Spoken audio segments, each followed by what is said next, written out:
बच्चों टैक्स का burden consumer और प्रोड्यूसर दोनों में ही डिवाइड होता है। कई परिस्थितियों में सारा का सारा टैक्स बर्डन कंज्यूमर पे पड़ता है, कई परिस्थितियों में सारा का सारा टैक्स बर्डन प्रोड्यूसर पे पड़ता है। इस वीडियो के माध्यम से हम आपको समझाने वाले हैं कि कौन सी ऐसी कंडीशंस है जिसमें टैक्स का बर्डन कंज्यूमर बियर करेगा या प्रोड्यूसर बियर करेगा, वो डिसाइड होता है। यानी कि हमारा टॉपिक है incidence of taxes and elasticity of demand and supply. यानी कि इंसिडेंस यानी कि टैक्स का बर्डन कंज्यूमर बियर करेगा या प्रोड्यूसर बियर करेगा, ये डिसाइड करने का काम है जो है वो इस वीडियो के माध्यम से करेंगे। तो मैं आपको एक बार डायग्राम के थ्रू समझाने का प्रयास करता हूं जिससे कि आपको एटलीस्ट कंसेप्ट समझ में आ जाए, जिसके बाद हम आप बच्चों को आगे समझाते हैं। देखिए, किसी गुड्स का जो प्राइस है वो डिसाइड करने का काम करता है डिमांड एंड सप्लाई के फोर्सेस। बिल्कुल सिंपल सी बात है, इसमें कोई कंफ्यूजन आप बच्चों को होना नहीं है। तो ये मान लीजिए प्राइस डिसाइड हो गया, ये मान लीजिए इक्विलिब्रियम ई है और ये प्राइस जो है वो पी है। अब मान लीजिए टैक्स लगता है। टैक्स लगने का क्या मतलब है कि या तो टैक्स कंज्यूमर पे लगेगा या टैक्स प्रोड्यूसर पे लगेगा, दोनों में से किसी एक पे लगेगा। अब कंज्यूमर पे टैक्स लगने की वजह से जो डिमांड कर्व है वो डाउनवर्ड शिफ्ट हो जाएगा इस तरीके से, ऐसा। यानी कि ये कंज्यूमर पे टैक्स लगा है। अब टैक्स अमाउंट जो होता है वो वर्टिकल डिस्टेंस होता है। यानी कि अगर हम इस पॉइंट पे आ जाए तो यहां से लेके ए से लेके बी ये टैक्स अमाउंट है। ठीक है बच्चों, तो ये आपको ये तब है जब कंज्यूमर पे टैक्स लगता है। इसी तरीके से अगर मान लीजिए प्रोड्यूसर पे टैक्स लगता है, प्रोड्यूसर पे टैक्स लगता है तो क्या होता है वो भी आप देख लीजिए।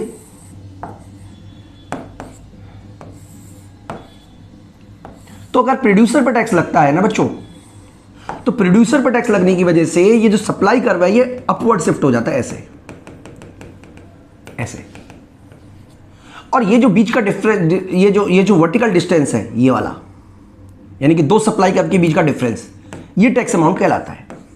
तो मैं उम्मीद कर रहा हूं कि आपको समझ में आ गया टैक्स अमाउंट कितना होता है। अब टैक्स लगने के बाद कीमतें बढ़ भी सकती हैं, हो सकता है कीमत ना भी बढ़े। तो जितनी कीमतें बढ़ती हैं वो सारा का सारा कंज्यूमर बियर करता है, और जितनी कीमतें नहीं बढ़ती वो सारा का सारा प्रोड्यूसर बियर करता है।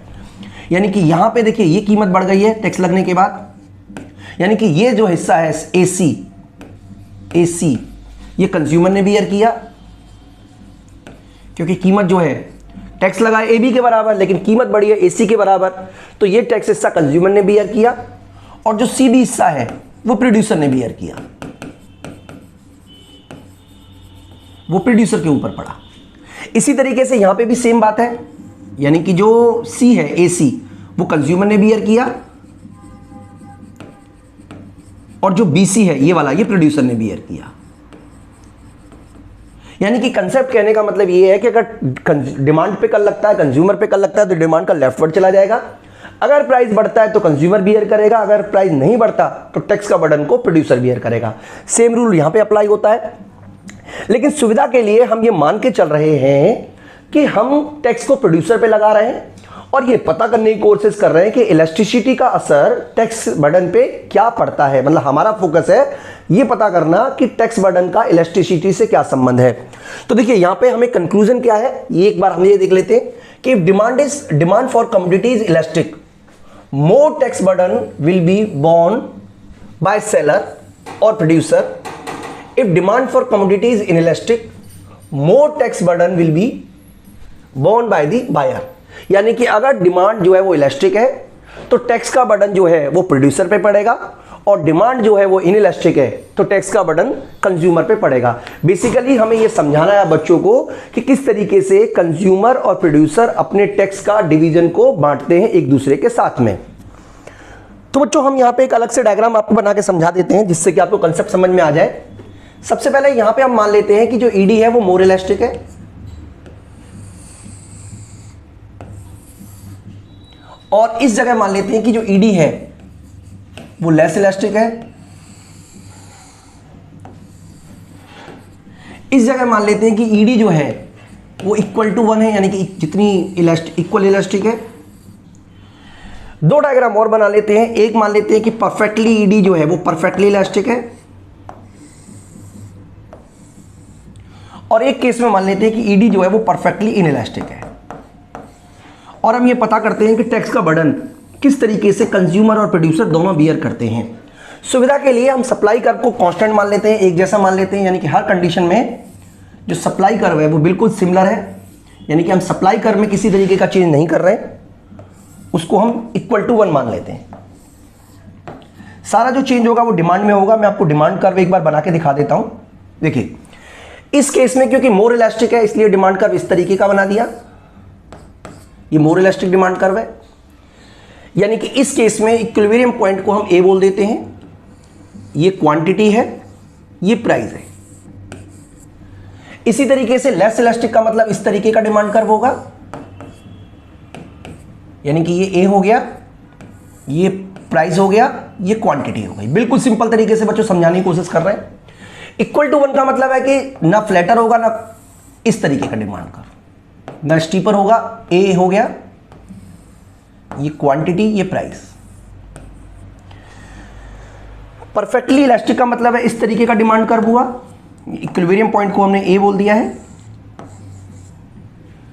और इस केस में क्योंकि इस तरीके का डिमांड कर्व हुआ, इसको ए बोल देते हैं, ये प्राइस। हम ये मान के चल रहे हैं कि सेलर पे टैक्स लग रहा है और सेलर पे टैक्स लगने की वजह से जो सेलर का सप्लाई कर्व है वो अपवर्ड शिफ्ट कर जाएगा। यानी कि सभी परिस्थितियों में सेलर पे टैक्स लग रहा है। जैसे इस परिस्थिति में भी सेलर पे टैक्स लगा, ठीक है, इस परिस्थिति में भी सेलर पे टैक्स लगा, इस परिस्थिति में भी सेलर पे टैक्स लगा। कंपैरेटिव एनालाइज करके दिखा रहे हैं, इस परिस्थिति में भी सेलर पे टैक्स लगा और इस परिस्थिति में भी सेलर पे टैक्स लगा। यानी कि इस केस में आप देखोगे तो ये सप्लाई कर्व हो गया एस एस, यानी कि इस केस में जो टैक्स अमाउंट है वो बी से लेके सी तक है। लेकिन इस केस में आप देख पा रहे होंगे जो प्राइस बढ़ा है वो केवल बढ़ा है P1। यानी कि इस केस में जो अगर हम इसको डी बोल देते हैं तो जो हमारा BD है बी से लेके डी तक, ये वाला वो पड़ा है कंज्यूमर के ऊपर, कंज्यूमर के ऊपर। और जो DC है वो बियर किया है प्रोड्यूसर ने। यानी कि डायग्राम आपको साफ साफ बता रहा है कि टैक्स का जो ज्यादातर बर्डन है वो प्रोड्यूसर के द्वारा बियर किया गया है। यानी कि if demand is more elastic, demand क्या है, मोर इलास्टिक है, तो टैक्स का ज्यादातर बर्डन जो है वो प्रोड्यूसर ही बियर करेगा। इसी तरीके से यहां पर हम देखें तो ये टैक्स बर्डन है, मान लीजिए ये बी है, ये मान लीजिए बी है और बी से लेके ये सी तक है, ये सी है, ये डी है। यानी इस केस में बीडी जो है वो कंज्यूमर के पास पड़ा और जो सीडी है वो प्रोड्यूसर के पास पड़ा। और साफ साफ नजर आ रहा है कि कंज्यूमर ने ज्यादा टैक्स का बर्डन बियर किया है, क्योंकि कंज्यूमर का जो एरिया है वो बड़ा है, प्रोड्यूसर का एरिया कम है। यानी कि जो कीमत बढ़ी है वो कम बढ़ी, ज्यादा बढ़ी है। इसका मतलब आपको साफ साफ नजर आ रहा है कि अगर डिमांड मोर इलास्टिक होगी तो टैक्स का बर्डन प्रोड्यूसर बियर करेगा, और डिमांड अगर लेस इलास्टिक होगी तो टैक्स का बर्डन कंज्यूमर बियर करेगा। और अगर टैक्स और डिमांड अगर इक्वल इलास्टिक है जैसा कि यहां पे दिखाया हुआ है, तो आप देखिए टैक्स के बर्डन को दोनों बराबर बराबर ही बियर करेंगे। यानी कि ए से लेके सी तक, सॉरी ए बी सी और डी, यानी कि जो बी डी है वो कंज्यूमर ने बियर किया और जो सी डी है वो प्रोड्यूसर ने बियर किया। लेकिन जो अमाउंट है टैक्स का वो बराबर बराबर है, यानी कि दोनों के दोनों बराबर बराबर टैक्स बियर करेंगे। यानी कि बच्चों हम आपको यह समझाने की कोशिश कर रहे हैं कि इलास्टिसिटी ऑफ डिमांड डिसाइड कर रही है कि टैक्स का बर्डन कौन बियर करेगा, कंज्यूमर बियर करेगा या प्रोड्यूसर बियर करेगा। ये डिमांड एंड सप्लाई के फोर्सेस डिसाइड कर रहे हैं। इसी तरीके से मान लीजिए परफेक्टली इलास्टिक डिमांड है, ये वाली मान लीजिए, तो इसका मतलब है कि जो टैक्स अमाउंट है वो ये वाला है, यानी कि ये टैक्स अमाउंट है, लेकिन प्राइस नहीं बढ़ा, लेकिन प्राइस नहीं बढ़ा, प्राइस कांस्टेंट रहा। यानी कि टैक्स का सारा हिस्सा, ऑल टैक्स ऑन प्रोड्यूसर, क्योंकि प्राइस नहीं बढ़ा ना बच्चों। इसी तरीके से इस वाले केस में जो टैक्स अमाउंट है वो है ए से लेके बी तक का, जो कि प्राइस बढ़ने के बराबर है। यानी कि all tax burden on consumer. तो बच्चों ये पूरा का पूरा कंसेप्ट है। मैं उम्मीद करता हूं कि आपको मेरी बात समझ में आ रही होगी। एक बार मैं आपको यहां पे फिर से दिखा देता हूं हमने क्या लिखा हुआ है कि demand for commodity is elastic, more of the tax burden will be borne by the seller. If demand of commodity inelastic, more of tax burden will be borne by the buyer. यानी कि आप इसको एक thumb rule मान सकते हो कि जितनी ज्यादा डिमांड मोर इलास्टिक होगी, जितनी ज्यादा डिमांड मोर इलास्टिक होगी, टैक्स का उतना ही ज्यादा बर्डन प्रोड्यूसर को बियर करना पड़ेगा। यानी कि अगर हम 5 चीजों के नाम बताएं, जैसे मान लीजिए दूध है, पनीर है, पेट्रोल है, नमक है, अगर ऐसी वस्तुओं पे टैक्स लगता है तो सारा का सारा बर्डन कंज्यूमर को बियर करना पड़ेगा, क्योंकि कंज्यूमर जो है वो बिना इनके रह नहीं सकता। इसी तरीके से अगर मान लीजिए ऐसी कोई चीज़ है जो लग्जरी है, जैसे गोवा में मान लीजिए पिकनिक मनाना, मूवी की टिकट, अगर इस पर टैक्स लगता है तो ज़्यादातर जो हिस्सा है वो प्रोड्यूसर बियर करेगा, क्योंकि कीमत बढ़ने से ऐसी वस्तु की डिमांड में ज़्यादा कमी देखने को मिल सकती है। तो बच्चों ये पूरा का पूरा कंसेप्ट है जो मैं आपको समझाने की कोशिश कर रहा हूं।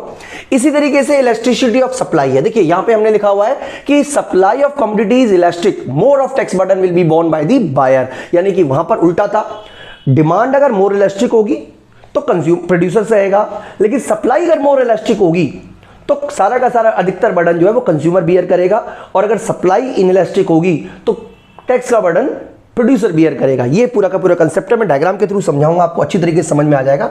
हम यहां पे क्या करते हैं, डिमांड कर ले लेते हैं। हम 5 डायग्राम बनाते हैं बच्चों, छोटे छोटे,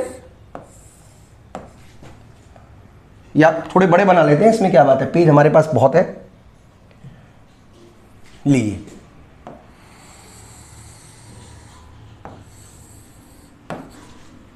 पहले आप ये 2 कंसेप्ट समझ लीजिए।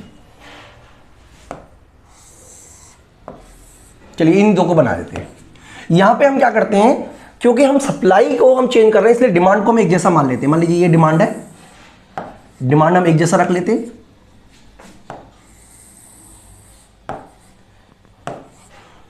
और एक केस में सप्लाई को लेस इलास्टिक बना देते हैं, और एक केस में सप्लाई को मोर इलास्टिक बना देते हैं। यहां पे जो है ES है वो मोर देन 1 है, और यहां पे ES जो है वो लेस देन 1 है। तो इक्विलिब्रियम पॉइंट का नाम दे देते हैं हम। इक्विलिब्रियम पॉइंट मान लीजिए ये आ गया है हमारा A, ये प्राइस है P, क्वांटिटी है Q, इसी तरीके से मान लीजिए ये है हमारा A, क्वांटिटी है Q, प्राइस है P। अब मान लीजिए दोनों कंडीशन में टैक्स लगता है। टैक्स लगने के बाद जो हमारा, आप एक तरीके से कह सकते हो, जो सप्लाई कर्व है वो supply curve will be shift leftward, ये इस तरीके से।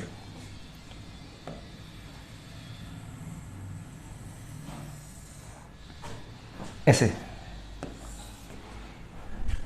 तो इस केस में आप देखिएगा ये हमारा टैक्स का बर्डन है, B से लेके ये वाला D तक का, ये टैक्स बर्डन है। और C जो है, क्योंकि कीमत जो बढ़ेगी वो केवल इतनी बढ़ेगी, यानी कि जो BC है, BC वो कौन बियर करेगा, वो बियर करेगा कंज्यूमर, और जो CD है वो कौन बियर करेगा, वो बियर करेगा प्रोड्यूसर। इसका मतलब बच्चों सिंपल तरीके से ये हुआ कि जितनी ज्यादा सप्लाई लेस इलास्टिक होगी, जितनी ज्यादा सप्लाई लेस इलास्टिक होगी, टैक्स का बर्डन उतना ही ज्यादा प्रोड्यूसर पे पड़ेगा। और अगर मोर इलास्टिक होगी तो देखिए ये हमारा टैक्स है B से लेके D तक का, और कंज्यूमर जो बियर कर रहा है वो P1 कर रहा है, यानी कि B और C जो है वो कंज्यूमर बियर कर रहा है, और जो CD है वो प्रोड्यूसर बियर कर रहा है। तो सिंपल मतलब बात वही हुई कि सप्लाई अगर मोर इलास्टिक होगी, सप्लाई अगर मोर इलास्टिक होगी तो टैक्स का बर्डन कंज्यूमर पे ज्यादा पड़ेगा, और सप्लाई अगर लेस इलास्टिक होगी तो टैक्स का बर्डन प्रोड्यूसर पे ज्यादा पड़ेगा। एक पेज के माध्यम से मैं और समझा देता हूं कि अगर मान लीजिए सप्लाई जो है वो परफेक्टली इलास्टिक हो, इस तरीके से सप्लाई हो, ये मान लीजिए सप्लाई है, या इस तरीके से सप्लाई हो,